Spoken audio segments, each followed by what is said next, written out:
안녕하세요. 말씀 한 줌. 오늘은 로마서 11장 1절에서 10절 말씀을 함께 살펴보도록 하겠습니다. 제가 먼저 본문을 읽을게요.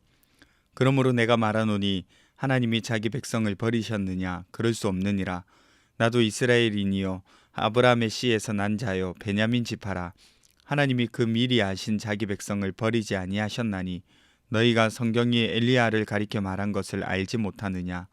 그가 이스라엘을 하나님께 고발하되 주여 그들이 주의 선지자들을 죽였으며 주의 제단들을 헐어버렸고 나만 남았는데 내 목숨도 찼나이다 하니 그에게 하신 대답이 무엇이냐?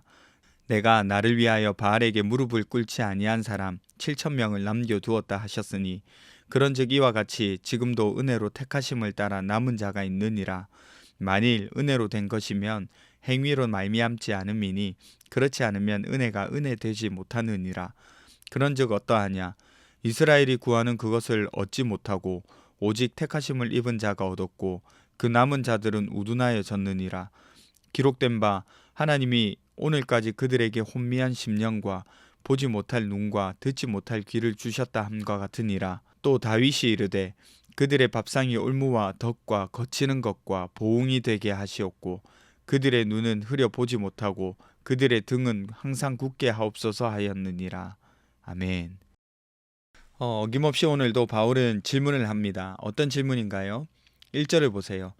그러므로 내가 말하노니 하나님이 자기 백성을 버리셨느냐? 이 말은 무슨 말이냐면 하나님이 자기 백성을 내치셨다는 겁니까? 이 질문입니다. 그리고 바울이 내린 결론이 뭘까요? 그럴 수 없다. 이것은 매우 강력한 부정의 표현인데요. 절대로 그럴 수 없다는 말입니다. 왜냐하면 바울이 바로 산 증인이기 때문이죠. 여러분, 여러분이 잘 아시는 대로 바울은 어떤 사람입니까? 바울은요, 이스라엘 사람입니다. 아브라함의 자손이라 불리는 족보에 속한 사람이에요.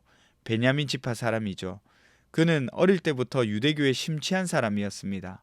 그래서 예수 믿는 자, 곧 초대교회의 성도들을 감옥에 잡아 가두려고 예루살렘을 벗어나 먼 곳까지 가던 열정이 있던 사람이었습니다. 그런 그가 가는 길에 다메섹에서 부활하신 예수를 만났잖아요. 그리고 복음을 알게 되고 예수를 믿게 되었습니다. 구원받았죠. 그러니 이스라엘 사람이었지만 구원받은 사람인 겁니다. 이런 자신이 산 증인이기 때문에 하나님이 자기 백성을 버리셨다는 말에 대해서 아니라고 말할 수 있었던 거예요. 하나님은 여전히 이스라엘을 구원하고 계셨습니다. 바울은요, 또 다른 예를 들려주는데 바로 구약의 선지자 엘리야의 이야기입니다. 여러분, 엘리야는 대단한 사람이었어요. 대단한 선지자였습니다. 바알 선지자와 아세라 선지자들을 각각 450명과 400명, 도합 850명과 싸워서 이긴 자였죠. 물리적인 싸움을 한 것이 아니라 갈멜산 꼭대기에서 하늘에서 불이 내리는 신이 진정한 신이라는 것을 두고 일종의 내기와 같은 대결을 합니다. 결과는 하나님이 불을 내리셔서 바알 선지자들을 모두 죽이죠.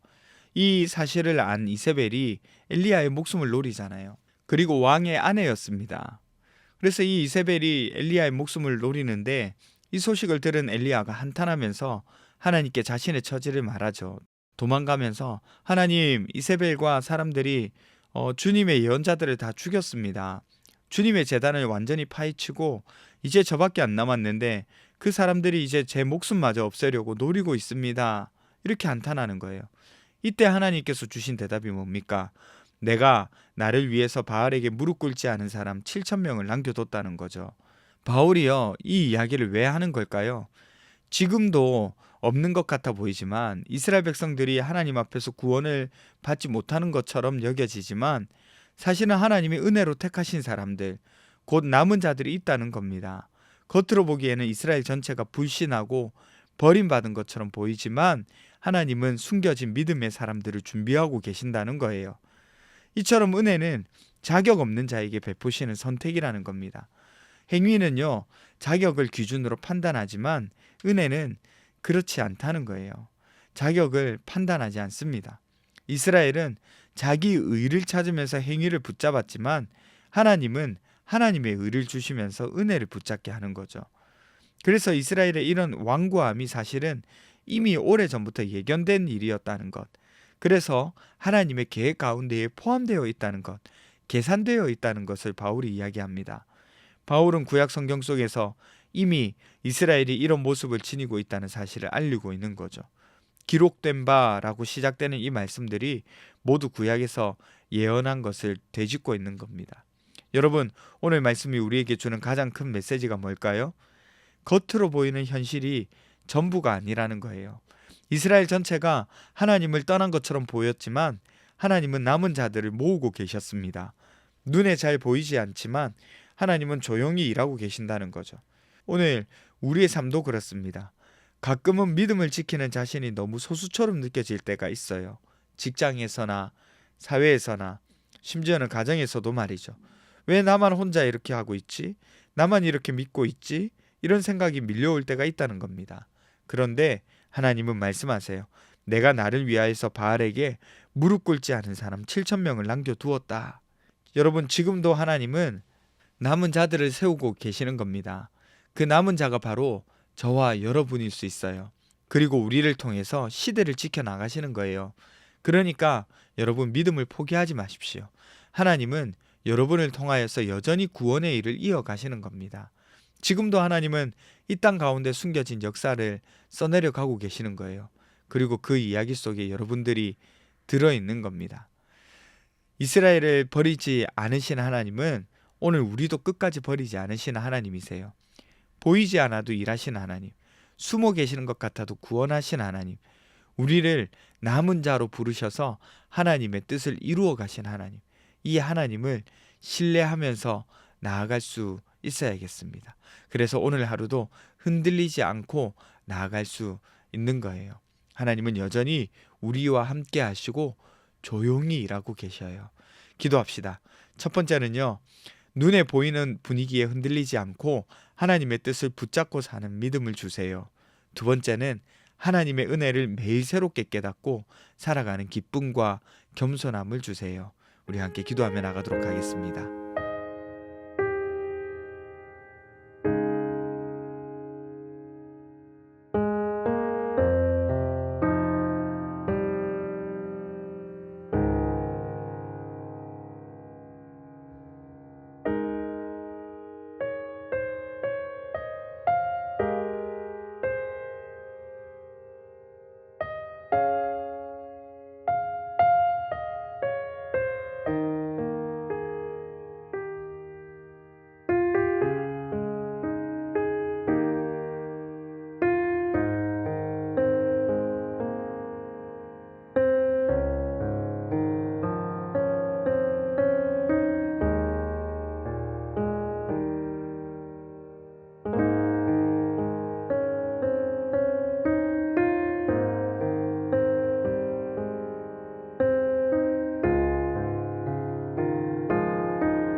하나님, 어떠한 상황 가운데서도 흔들리지 않는 믿음을 허락해 주세요. 그래서 하나님의 뜻을 붙잡고 살아갈 수 있도록 도와주세요. 또 그 가운데서 내려주시는 하나님의 은혜를 매일 경험하고 새롭게 깨달아서 우리가 살아가는데 기쁨과 겸손함이 넘칠 수 있도록 해주세요. 감사드리며 거룩하신 예수님 이름으로 기도드립니다. 아멘. 여러분, 오늘 하루도 하나님의 은혜 가운데서 활기찬 하루 보내셨으면 좋겠습니다.